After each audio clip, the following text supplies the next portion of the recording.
So if we start at the feet, things that I'm looking for in this type of postural analysis is, does Kerstyn have one foot in front of the other? In other words, like a staggered step.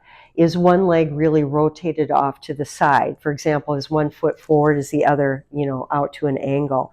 Is she rolling in or out on her ankles? And again, for you riders, if you're noticing these type of deviations, then we'll have to take a look at what does that look like when you're in the saddle and in the horse, and how does that affect your aids? So I'm going to be traveling up here into the hips. And not only am I looking at the front and the side again, but also the back.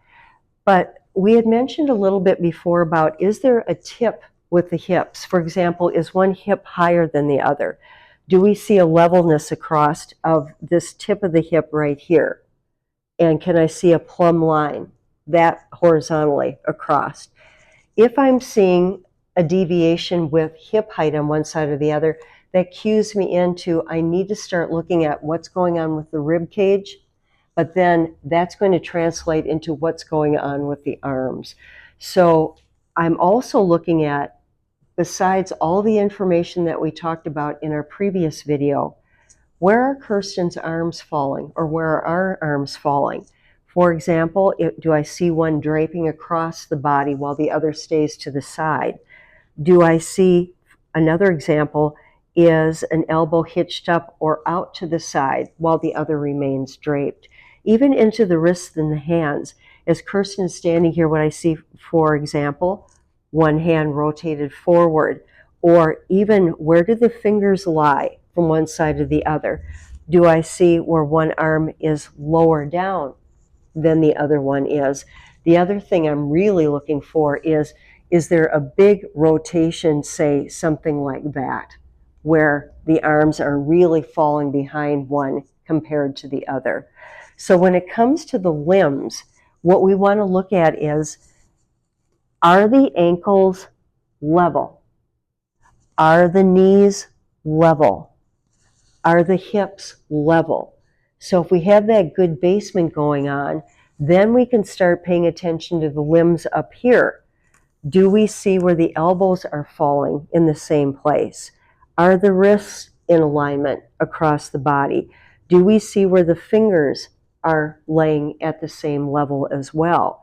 So if Kerstyn were to bring her arms up into a right angle with both arms, would I see something like this, even though this may be level and this may be level? Do I see other deviations? And for you riders, when it comes to holding your reins, if you could imagine how one hand might be like that, for example, or tipped up or tipped down compared to the other, or where one hand is reaching farther toward the horse's neck than the other. All of these deviations play into postural analysis as well. And then when we start to ask a person to move more into symmetry, what happens with the rest of their body? What happens with those postural habits when we ask for different movements? So as you're playing with these ideas, go ahead and pause throughout these videos, play with these ideas on yourself, or have another person take a look at you.